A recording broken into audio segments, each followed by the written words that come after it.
ہماری تربیت کے لیے بہترین اساتذہ سنجیدہ حضرات لگے ہوئے ہیں۔ دیکھیے اس وقت پورے عالم کے اندر مادیت کی دوڑ لگی ہوئی اور اچھا خاصا انسان جو ہے وہ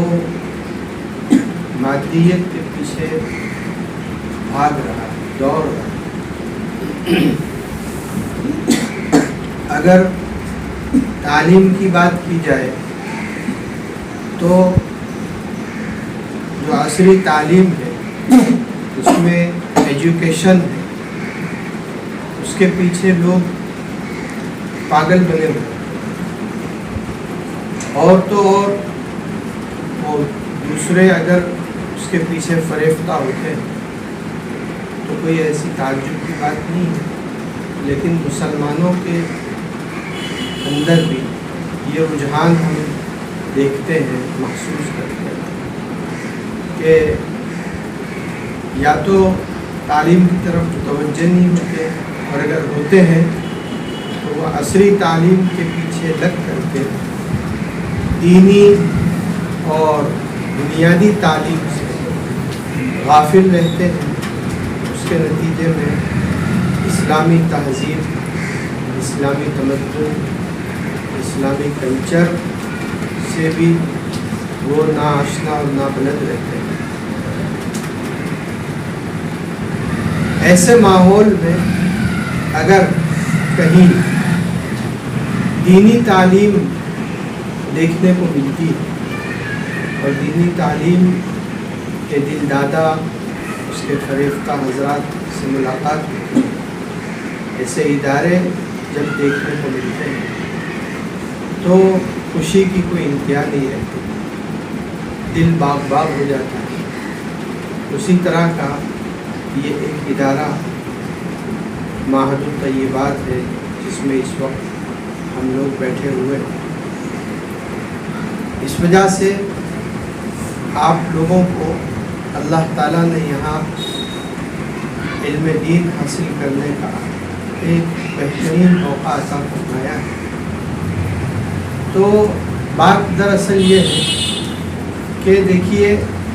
جیسے ابھی میں نے بتایا کہ ویسے ہی رجحان عام طور پر یا تو تعلیم کی طرف ہے نہیں، اور جن کا ہے ان کا رجحان عصری تعلیم کی طرف ہے، خالص عصری۔ ہم عصری تعلیم کو بھی برا نہیں کہتے، لیکن مسئلہ یہ ہو گیا ہے کہ عصری تعلیم کے نام پر آج تو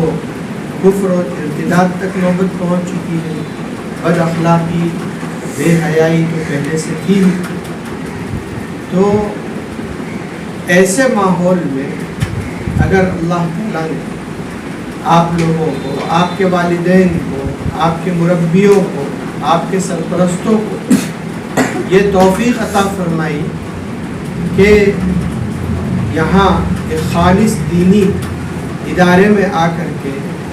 دینی تعلیم حاصل کرنے کی توفیق عطا فرمائی، اور اس کا ایک شکر تو ہم زبان سے ادا کرتے ہیں، اللہ تیرا شکر ہے، شکرانے کی اگر ہو سکے 2 رکعت نماز روزانہ پڑھیں، اس کی بڑی برکت ہے آپ کے لیے۔ اور اس کا عملی شکریہ یہ ہے کہ ہم اپنے آپ کو اس تعلیم کے لیے اور اس کے پیچھے اپنے آپ کو لگانے اور کھپانے کے لیے مکمل یکسو کریں۔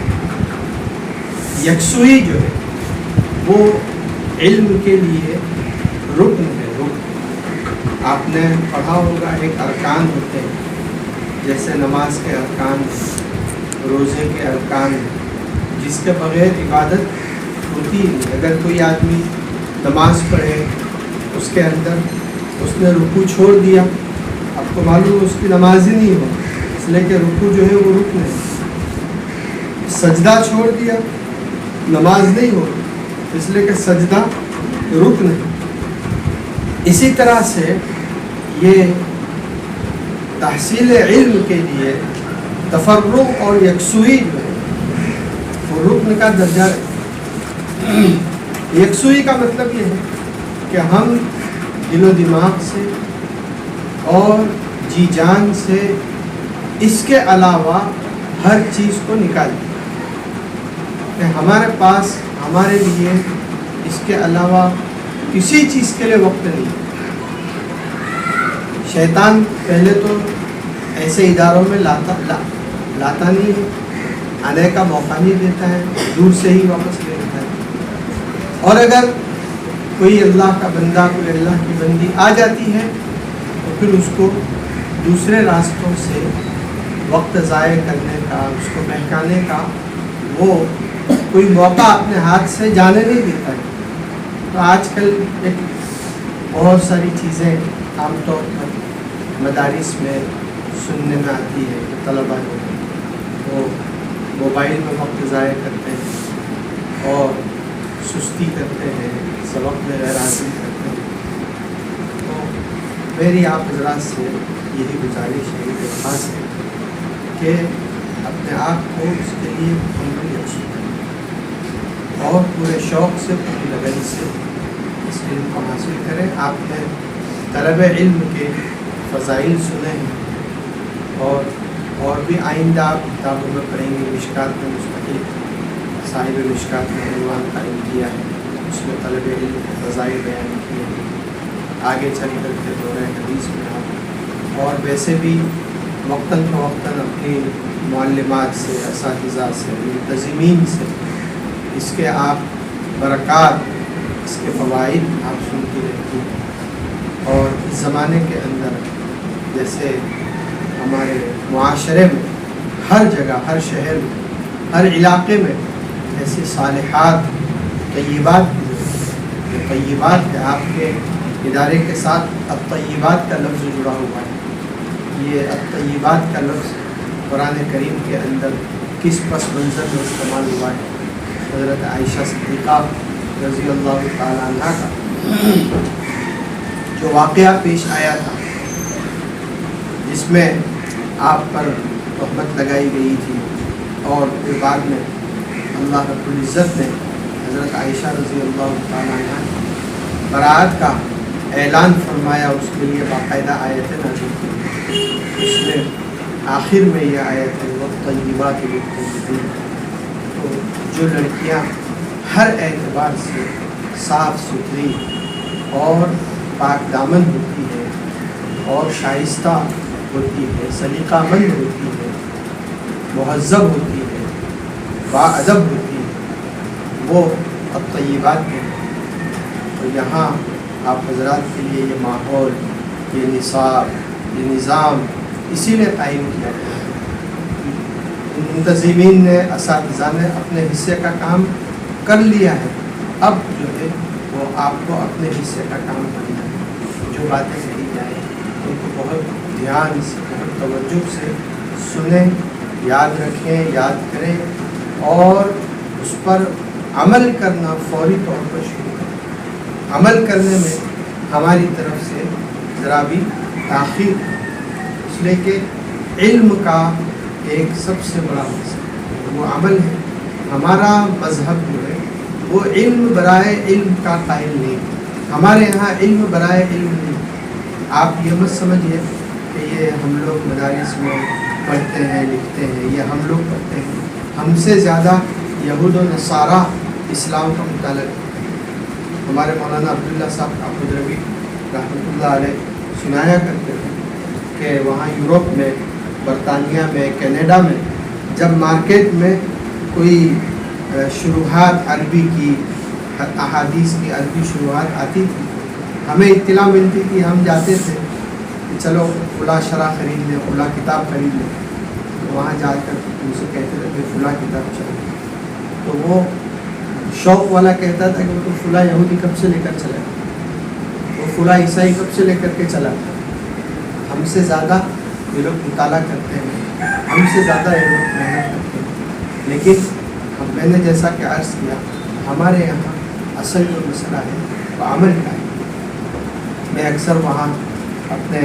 طلباء سے ایک بات عرض کرتا ہوں. دیکھیے, یہ صحیح بخاری جو تصنیف کی گئی اس کی وجہ تصنیف جب بیان کی جاتی ہے امام بخاری رحمۃ اللہ علیہ نے صحیح بخاری کیوں لکھی، تو اس میں ایک بات بھی بیان کی جاتی ہے کہ ایک مرتبہ حضرت امام بخاری رحمۃ اللہ علیہ اپنی طالب علمی کے زمانے میں، اپنے پڑھنے کے زمانے میں، علم حاصل کرنے کے زمانے میں اپنے بہت سے ساتھیوں کے ساتھ اپنے ایک استاد اسحاق ابن راہویہ کی مجلس میں بیٹھے ہوئے اور استاد نے ایک عام بات تمام طلباء کے سامنے یہ رکھی کہ میرا جی چاہتا ہے اللہ کا کوئی بندہ ایسا تیار ہو جائے جو نبی کریم صلی اللہ علیہ وسلم کی صرف صحیح احادیث کو ایک جگہ جمع کرے، صحیح احادیث کا ایک اچھا ذخیرہ، منتخب احادیث کو ایک جگہ جمع کرے۔ جب امام بخاری رحمۃ اللہ علیہ نے یہ بات جس مجمع میں فرمائی اس میں ان کے دوسرے ساتھی بھی تھے، امام بخاری تنہا نہیں، اور استاد نے امام بخاری کا نام لے کر یا ان کو دیکھ کر یہ بات نہیں کہی کہ میں آپ سے کہہ رہا ہوں آپ یہ کیجیے، ایک عام بات کہی، اور وہ بھی اس انداز سے کہی کہ کوئی حکم نہیں، میرا جی چاہتا ہے کہ اللہ کا کوئی ایسا بندہ تیار ہو جائے جو نبی کریم صلی اللہ علیہ وسلم کی صحیح احادیث کو ایک جگہ کرے۔ ظاہر ہے اس مجمع میں بہت سے طلباء تھے، لیکن امام بخاری رحمۃ اللہ علیہ نے اپنے استاد کی اس بات کو دل پر لے لیا اور انہوں نے اسی مجلس میں یہ طے کیا کہ انشاءاللہ میں یہ کام کروں، اور پھر انہوں نے اس کام کو شروع کیا۔ دیکھیے آج امام بخاری رحمۃ اللہ علیہ کو اور پورا عالم کے اندر اور ان کی صحیح بخاری کو اللہ تعالیٰ نے جو مقبولیت، جو محبوبیت، جو نورانیت، جو روحانیت عطا فرمائی ہے، تو یہ کیا چیز ہے؟ ایک استاد کی نصیحت پر عمل، ایک استاد کی بات کو اہمیت دیں۔ ہمارے اساتذہ، ہمارے معلمات درس کے دوران روزانہ یا وقتاً فوقتاً بہت سی باتیں ہم سے کہہ کے چلے جاتے ہیں، وہ بات بار بار دہرانے کی نہیں ہوتی، وہ ایک ہی مرتبہ کہہ کے چلے جاتے ہیں۔ اس کو اہمیت دینا، اہمیت نہ دینا یہ ہمارا کام ہوتا ہے۔ جو اہمیت دیتا ہے اس کو اللہ تعالیٰ چمکاتا ہے۔ نصیحت گوش کن جانا کہ از جاں گوشت تر دارن، نصیحت گوش کن جانا کہ از جاں گوشت تر دارن، جوانان خیرتمند بندے پیر دانا۔ جو سمجھدار نوجوان ہوتے ہیں وہ داناؤں کی نصیحتوں کو دھیان سے سنتے ہیں، اس کو عمل کرتے ہیں۔ اس لیے اس اللہ رب العزت کی اس نعمت کا، اس دولت کا صحیح شکر اور اس کی قدردانی یہی ہے، پوری یکسوئی سے دوسرے تمام کاموں سے اپنے آپ کو یکسو کر کے اس کے لیے اپنے آپ میں ایک بات یہ بھی وہاں عام طور پر عرض کرتا ہوں کہ اس وقت دنیا کے اندر، پوری دنیا کے اندر اتنے بڑے بڑے اعلیٰ درجے کے پروفیسر، عصری تعلیم کے بڑے بڑے ماہرین، ان کی ایک بڑی ٹیم تیار کی جائے اور ان سے یہ کہا جائے کہ نبی کریم صلی اللہ علیہ وسلم کے جس طرح کے ارشادات ہیں، جس معیار، اس معیار کا ایک ارشاد، ایک بات آپ تیار کر سکیں، اور آپ کو 6 مہینے کا وقت دیا جائے۔ 6 مہینے کے وقت میں پورے دنیا کے پروفیسر مل کر ایک حدیث کے معیار کا کوئی جملہ، چھوٹا سا سینٹینس تیار نہیں کر سکتے۔ یہ وہ چیز ہے جو ہم کو یہاں نبی کریم صلی اللہ علیہ وسلم کے ارشادات سننے ملتے ہیں، اور حضرات فقہائے کرام نے ان احادیث سے، قرآن کریم سے جو کریم نکالا ہے، جو عرق نکالا ہے، جو ہم فقہ اور مسائل کی صورت میں پڑھتے ہیں، یہ جو ہے دنیا کی کسی یونیورسٹی میں آپ کو یہ چیز نہیں مل سکتی، کہیں نہیں ملے۔ یہ وحی ہے جہاں انسان کی عقل کی رسائی ختم ہو جاتی ہے، جہاں انسان کی عقل پہنچ کر کے تھک جاتی ہے، درماندہ ہو جاتی ہے، وہاں سے پھر وحی کا سفر شروع ہوتا ہے۔ ہمارے پاس یہ سارا جو ہے وحی ہے، یہ براہ راست اللہ تعالیٰ کی طرف کے ساتھ ہمارا معاملہ ہے۔ یہ سارے علوم، یہ علوم نبویہ ہیں، یہ علوم الہیہ ہیں، یہ علوم قرآنیہ ہیں، اس لیے ان کے لیے تھوڑا احترام، عظمت، ادب بھی ہم کو مطلوب ہے۔ یونیورسٹیوں میں جیسے علم حاصل کیا جاتا ہے، اس طرح اگر ہم یہاں ہی حاصل کرنے جائیں گے ہمارا نقصان۔ یہاں ادب جو ہے وہ شرط اول، استاذ کا ادب، معلمہ کا ادب، کتاب کا ادب، کسی استاد کی غیبت، اساتذہ کے لیے دعائیں، دل سے ان کا احترام۔ جو منتظمین ہیں، جو معاونین، جن مصنفین کی کتابیں ہم پڑھتی ہیں، جن جو ہمارا درس ہے، شروحات ہیں جن سے ہم استفادہ کرتے ہیں، ان کے مصنفین کے لیے، مؤلفین کے لیے دعاؤں کا اہتمام ہے، پابندی سے دعائیں کریں، ان کے لیے ایصال ثواب کریں، قرآن کریم کی تلاوت کر کے روزانہ اپنے والدین کو بھی، اپنے اساتذہ کو بھی، اپنے مصنفین کو، مؤلفین کو، شارحین کو اس کا ثواب پہنچائیں۔ یہ چیز جو ہے حضرت موسیٰ علیہ السلام کی بات مجھے بیچ میں یاد آئی تھی جب یکسوئی پر میں نے بات کی کہ حضرت خضر علیہ السلام اور حضرت موسیٰ علیہ السلام کا جس وقت فراق ہوا تو حضرت موسیٰ علیہ السلام اس وقت حضرت خضر علیہ السلام سے درخواست کی کہ اب جدائی ہو رہی ہے تو مجھے نصیحت فرما دیجیے۔ اس وقت حضرت خضر علیہ السلام نے بہت ساری نصیحتیں کی جو البدایہ والنہایہ میں حافظ ابن کثیر نے تفصیل سے لکھی ہے۔ اس میں ایک نصیحت یہ کی تھی، یا موسیٰ تفرغ للعلم فإنما العلم لمن تفرغ له۔ اے موسیٰ آپ علم کے لیے یکسوئی حاصل کر لیں، اس لیے کہ علم اسی کو ملا کرتا ہے تو اس کے لیے یکسو، اس لیے پورے ادب سے، پورے احترام سے، پورے عظمت کے ساتھ، عمل کے اہتمام کے ساتھ ہم علم کو حاصل کریں۔ جو باتیں ہمارے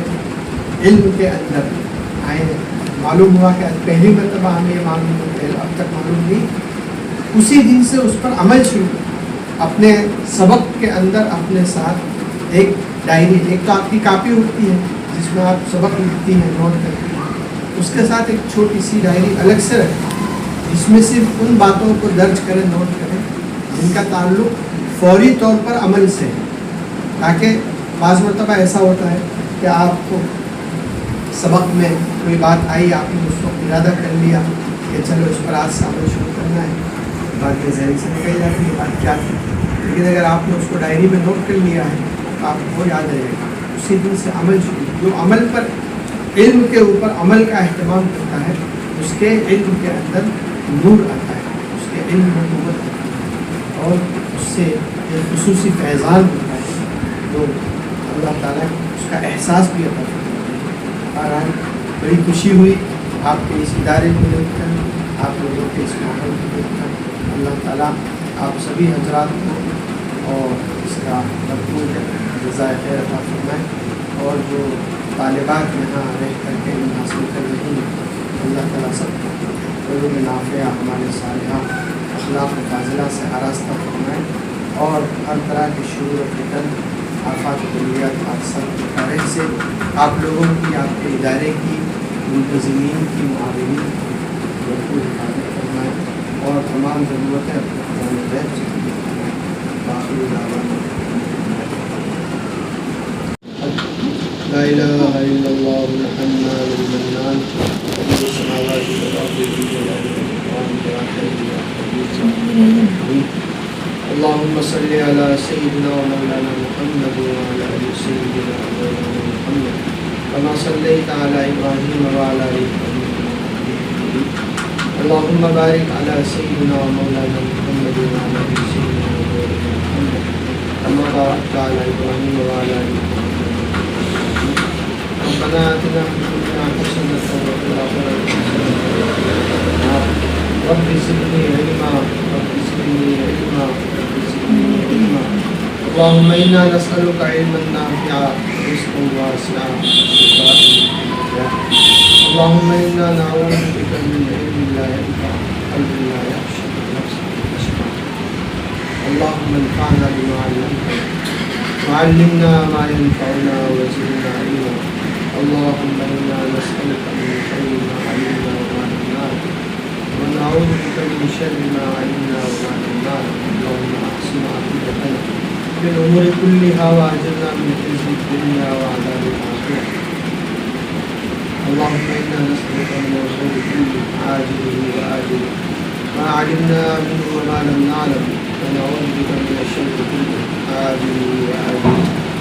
علمنا منك ما لم نعلم مولا کریم اس ادارے کی خدمات کو قبول فرما یہاں علم حاصل کرنے والی طالبات کو علوم نافعہ عقائد حقہ اخلاق فاضلہ سے آراستہ کرنا برے عادات اور اطوار سے برے کردار کردار سے برے ماحول کے برے اثرات سے برے لوگوں کی برے عادتوں کا نشانہ بننے سے اے اللہ ان کی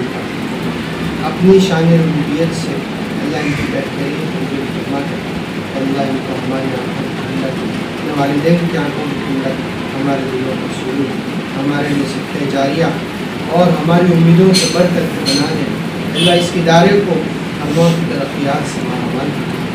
تمام ضرورتیں اپنے خزانے غیب سے پوری فرما تمام منصوبوں کا اللہ کا پہنچا اللہ اس کے تعلیمی تربیتی تعمیری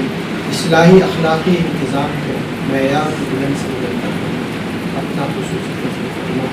اے اللہ قدم قدم پر ان کی نصرت فرما اللہ ہم سب اپنی رضا محبت ہمارے فیصلہ علم پر عمل کرنا ہم سب کی آسان علم کا اور متعلقات علم کا ادب اور احترام کرنا ہم سب کی آسان علم کا نور ہم سب کا علم کے نور سے ہمیں محروم اے اللہ موانع سے ہماری موانع سے پوری یکسوئی کے ساتھ پورے لگن سے پورے شوق سے پورے عزم و احترام کے ساتھ اے اللہ اس علم کو حاصل کرنے ہم سب کو سعادت اے اللہ جو مانگا وہ بھی عطا فرما جو مانگنے سے عطا فرما نبی کریم صلی اللہ علیہ وسلم نے جتنی خیر و بھلائیاں مانگی ہیں ہمیں اتنی عطا فرما جن شرور و برائیوں سے پناہ چاہیے ان سے ہمیں اتنی عطا فرما ہماری دعاؤں کو اپنی فضل و کرم سے قبول کرنا اے اللہ قبول وصلی اللہ علیہ وسلم